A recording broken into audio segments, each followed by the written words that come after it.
Everyone, this is Deepa Yadav. Welcome back to my YouTube channel. आज था MP one रक्षक का पेपर, जो कि काफी सारे बच्चों ने इस पेपर को दिया होगा आज की डेट में।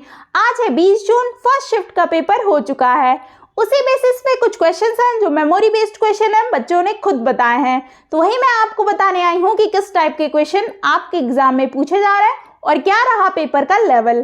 तो वीडियो शुरू करने से पहले अगर आप मेरे चैनल पर नए हैं तो सब्सक्राइब कर ले और बेल आइकन को प्रेस कर दें, जिससे नोटिफिकेशन आप तक पहुंच जाए और आप डेली वीडियोस को देख पाएं। तो चलिए जानते हैं कि आज के फर्स्ट शिफ्ट में किस टाइप के क्वेश्चंस पूछे गए हैं। तो देखिएगा, फर्स्ट क्वेश्चन पूछा गया है कि हरियाणा में 2 राष्ट्रीय उद्यान है, उनमें से एक सुल्तानपुर राष्ट्रीय उद्यान है और दूसरा उद्यान कौन सा है, ये आपको बताना है। तो इसका जो आंसर होगा वो होगा कलसर राष्ट्रीय उद्यान। कुछ इंपॉर्टेंट पॉइंट्स हैं, देख लीजिएगा, आपके एग्जाम के पॉइंट ऑफ व्यू से इंपॉर्टेंट हो सकते हैं। सुल्तानपुर राष्ट्रीय उद्यान के अलावा अन्य राष्ट्रीय उद्यान कलसर राष्ट्रीय उद्यान है और यह हरियाणा राज्य के यमुनानगर जिले में है और यह 53 किलोमीटर स्क्वायर के क्षेत्र में फैला हुआ है। नेक्स्ट क्वेश्चन देखिएगा, ये करंट अफेयर से क्वेश्चन पूछा गया है कि अक्टूबर 2022 में प्रधानमंत्री नरेंद्र मोदी द्वारा किसको राष्ट्रीय स्मारक घोषित किया है। तो ये राजस्थान के अजमेर जिले में राजस्थान मनगढ़ धाम की यात्रा के दौरान जिसे राष्ट्रीय स्मारक घोषित किया गया है। कुछ पॉइंट्स हैं, देख लीजिए, इंपॉर्टेंट है ये कि प्रधानमंत्री ने मनगढ़ धाम की गौरव गाथा को संबोधित करते हुए कहा कि मनगढ़ धाम आदिवासियों की तपस्या और बलिदान का प्रतीक है और कहा कि यह राजस्थान, गुजरात, महाराष्ट्र और मध्य प्रदेश की साझी विरासत है। प्रधानमंत्री मोदी ने राजस्थान के बांसवाड़ा जिले में भील स्वतंत्रता सेनानी श्री गोविंद गुरु को श्रद्धांजलि दी। ठीक है, तो ये सारे जो मैं फैक्ट्स आपको बताती हूँ, हाईलाइटेड पॉइंट, वो भी आपके लिए इंपॉर्टेंट हो सकते हैं, इसमें से भी क्वेश्चंस बन सकते हैं। और ये जो क्वेश्चंस हैं ये आज के शिफ्ट में पूछा गया और ये पिछले कई शिफ्ट में पूछा जा चुका है, रिपीटेड क्वेश्चन है। तो इसलिए आप लोग जो मैं पिछला एग्जाम एनालिसिस करवा रही हूँ उसको देख जाइए। ठीक है, नेक्स्ट क्वेश्चन देखिएगा, ये क्वेश्चन भी देखिए पूछा जा चुका है कि खाद्य एवं कृषि संगठन की स्थापना डैश में हुई थी। तो ये अक्टूबर 1945 में हुई थी। कुछ पॉइंट्स है, देखिएगा कि यह संयुक्त राष्ट्र की एक विशेष एजेंसी है जो भूखमरी को हटाने के लिए अंतरराष्ट्रीय प्रयासों का नेतृत्व करती है। विकसित और विकासशील दोनों देशों की सेवा करते हुए FAO, जो खाद्य एवं कृषि संगठन है, इसको FAO बोला जाता है और एक तटस्थ मंच के रूप में कार्य करता है जहां सभी राष्ट्र समान रूप से अपनी बात रखने और नीतियों पर चर्चा करने के लिए मिलते हैं।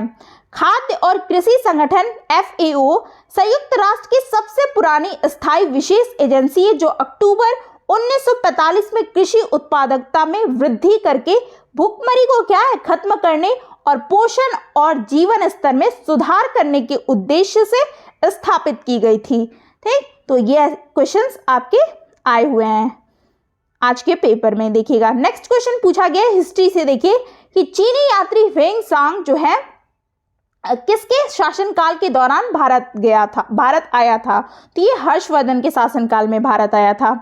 कुछ पॉइंट्स हैं, देखिएगा कि ह्वेंसांग जो है युआन च्वांग जिसको बोलते हैं, एक चीनी बौद्ध तीर्थ यात्री था जो राजा हर्षवर्धन के शासनकाल में भारत आया था और वे जो है 630 ईस्वी में आया था और वह 15 वर्षों तक रहा।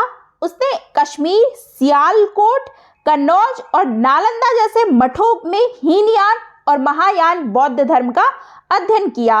वह बौद्ध साहित्य के 657 भागों में हीनयान, सूत्र, भाष्य और अनुशासनात्मक जो है नियम, महायान ग्रंथ और भाष्य और तर्क तथा व्युत्पत्ति पर भी कुछ ग्रंथ को चीन ले गया था। ठीक है, तो चीनी यात्री जो ह्वेंसांग थे वो किसके शासनकाल में आया था, वो हर्षवर्धन के शासनकाल में आया था। तो हिस्ट्री से भी देखिए क्वेश्चंस पूछे जा रहे हैं। नेक्स्ट क्वेश्चन देखिएगा, 2 क्वेश्चंस पूछे गए थे। देखिए, इतिहास के पहले के काल को क्या कहते हैं। तो ये प्रागैतिहासिक काल कहते हैं। पहले के काल को क्या कहते हैं, प्रागैतिहासिक काल।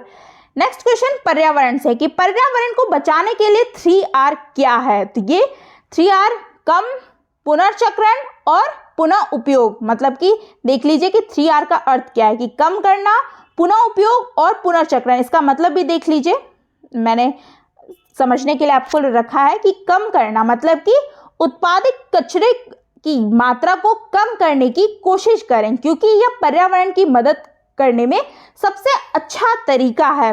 और पुनः उपयोग, मतलब कि रिसाइकल, सभी पुराने सामानों को पुनः उपयोग के लिए नए तरीके क्या है, लागू होने चाहिए।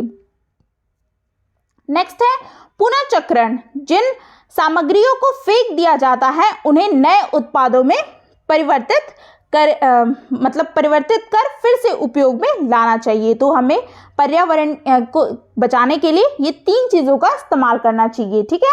ये क्वेश्चन आपसे पर्यावरण से ज़्यादा क्वेश्चंस पूछे जा रहे हैं जनरल साइंस के पेपर में, ठीक है। जो इसमें केमिस्ट्री वगैरह पूछा जा रहा है, बायो से 1-2 क्वेश्चन, और उसमें इन्वायरमेंट का जो है वो पोर्शन ज़्यादा घुसा दे रहा है, ठीक है। तो इन्वायरमेंट से भी क्वेश्चन, और नॉर्मली क्वेश्चन है, ऐसा कोई हार्ड क्वेश्चन नहीं है जो आप कर लोगे। नेक्स्ट क्वेश्चन है कि पृथ्वी का वास्तविक आकार क्या है। ये ज्योग्राफी का क्वेश्चन है, जीके का, कि ये चपटा अंडाकार आकृति है। पृथ्वी का वास्तविक आकार क्या है? नहीं, हमारी पृथ्वी चपटी और अंडाकार आकृति में है। ये बहुत लोगों को नहीं पता होती है। तो देखिएगा कुछ पॉइंट्स हैं कि सदियों बीत चुकी है और हम जानते हैं कि पृथ्वी क्या है, चपटी नहीं है, बल्कि ये क्या है, चपटी गोलाकार है।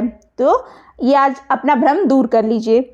मूल रूप से जो यह ध्रुवों पर क्या है, लगभग सपाट है, और किनारों पर क्या गोलाकार होता है, और ये थोड़ा अंडाकार होता है, लेकिन ज्यादातर एक गोले की तरह है, और इस प्रकार यह एक क्या है, चपटा गोलाकार बन जाता है। तो पृथ्वी का वास्तविक आकार चपटा अंडाकार आकृति है। तो ये बहुत इजी क्वेश्चन था, आपने बेसिक ज्योग्राफी पढ़ी हो तो आसानी से इसको करेक्ट किए होंगे। नेक्स्ट क्वेश्चन पूछा गया कि सप्तशती में समास और इसका समास विग्रह क्या है। हिंदी का क्वेश्चन है कि सप्तशती में जो है बहुव्रीहि समास होता है, और सप्तशती शब्द का जो समास विग्रह होता है वो 700 छंदों का समूह होता है, ठीक है। तो समास से भी क्वेश्चंस पूछे जा रहे हैं, संधि वगैरह से भी क्वेश्चंस पूछे गए थे। नेक्स्ट क्वेश्चन देखिएगा, पूछा गया है कि जब एक शब्द प्रयोग 2 बार होता है और दोनों बार उसके अर्थ क्या होते हैं, अलग अलग होते हैं, तब कौन सा अलंकार होता है? तो ये यमक अलंकार होता है। तो हिंदी से भी कई क्वेश्चंस पूछे थे। मुझे जितने क्वेश्चंस मिले हैं, बच्चों ने बताया, मैंने वही रखा है। अगर मैं कुछ अलग से इंक्लूड कर दूं तो आप बोलेंगे फेक क्वेश्चंस लाइए, तो इसलिए मैं ऐसा काम नहीं करती हूँ, ठीक है। नेक्स्ट, अब मैं वहां से वो क्वेश्चन बताऊंगा, मतलब जहां से टॉपिक आपके आए हैं, कितने क्वेश्चन किस टॉपिक से पूछे गए हैं। देखिएगा, मैथ्स में टाइम वर्क से क्वेश्चंस, स्पीड डिस्टेंस से क्वेश्चंस पूछे गए हैं, प्रॉफिट लॉस से 2 से 3 क्वेश्चंस, सीआई से भी क्वेश्चंस आ रहे हैं, बोर्ड मास नंबर सीरीज से 2 क्वेश्चन, सिंप्लीफिकेशन से 3 से 4 क्वेश्चन, डिविजिबिलिटी आई थी, रेशियो प्रोपोर्शनल से भी 1 क्वेश्चन आया था, एवरेज से क्वेश्चन आए थे, ट्रेन से भी 1 क्वेश्चन आया था, परसेंटेज से भी 2 से 3 क्वेश्चन, एडवांस मैथ्स में वही ट्रायंगल वगैरह, क्यूबाइड से क्वेश्चन पूछे जा रहे हैं। तो ये सारे कॉमन टॉपिक है, और थोड़ा सा बहुत बच्चों को आज का थोड़ा सा पेपर टफ लगा था। फर्स्ट शिफ्ट का मैथ्स में उन लोगों को टफ लगा क्योंकि कैलकुलेशन बेस्ड था, टाइम टेकन था। अगर जिनकी प्रैक्टिस अच्छी होगी उनका क्या है, मैथ्स अच्छा होगा, मैथ्स अच्छे से कर पाएंगे। तो आप कोशिश कीजिए कि मतलब अच्छे से प्रिपेयर करके जाए और मैथ्स के क्वेश्चन सॉल्व करके जाए। अर्थमेटिक जो मैथ है वो ज़्यादातर आ रही है, तो आप उसको ज़्यादा ध्यान दें अगर आपको एडवांस मैथ नहीं आती है तो। हिंदी में आपका वही विलोम शब्द, समास से क्वेश्चंस थे, शुद्ध शब्द जो शुद्ध वर्तनी पूछा गया था, मुहावरे, लोकोक्तियाँ, और ये गद्यांश वाले जो नहीं होते हैं वो भी पूछा गया है। रस, छंद, अलंकार से भी क्वेश्चन था एक। तो बेसिक हिंदी है जो आप कर लोगे। इंग्लिश में synonyms, opposite word, parajumble, active passive, direct indirect से 4 से 5 क्वेश्चंस थे आज देखने को मिले हैं।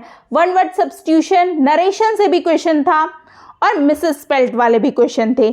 साइंस में आपकी बेसिक साइंस है जो कि आपका बायो में 1-2 क्वेश्चंस पूछा रहा होगा, और केमिस्ट्री से क्वेश्चन था थोड़ा बहुत, और ज़्यादातर एनवायरनमेंट के पोर्शन है। पिछले कल 19 तारीख वाले पेपर में भी वही देखने को मिला है, एनवायरनमेंट के पोर्शन ज़्यादा है, और आज के पेपर में भी एनवायरनमेंट से ही क्वेश्चन पूछा गया है। नेक्स्ट है कि स्टैटिक जीके में वही 3 से 4 क्वेश्चंस, करंट अफेयर जो 22-23 के बीच वाली पूछी जा रही है वो भी 4 से 5 क्वेश्चन, एमपी जीके में भी 3 से 4 क्वेश्चंस पूछे जा रहे हैं। तो मैंने आपको बता दिया कि कहाँ कहाँ से कितने टॉपिक पूछे गए हैं। आई होप आपको जितना भी मैं बताई हूँ, आपको एग्जाम एनालिसिस करवा रही हूँ करवाई हूँ लास्ट तक, आप बताएंगे फीडबैक में, कमेंट बॉक्स में ज़रूर बताइएगा, ठीक है। और जिनका अभी भी एग्ज़ाम है उनके लिए ऑल द बेस्ट, और इसी बेसिस पे आप अपनी तैयारी को कंटिन्यू रखें। आई होप आपको वीडियो अच्छी लगी हो, तो चैनल को सब्सक्राइब करें और वीडियो को लाइक करके ही जाएं। मिलते हैं फिर ऐसे ही कुछ मेमोरी बेस्ड क्वेश्चन के साथ। Thanks for watching.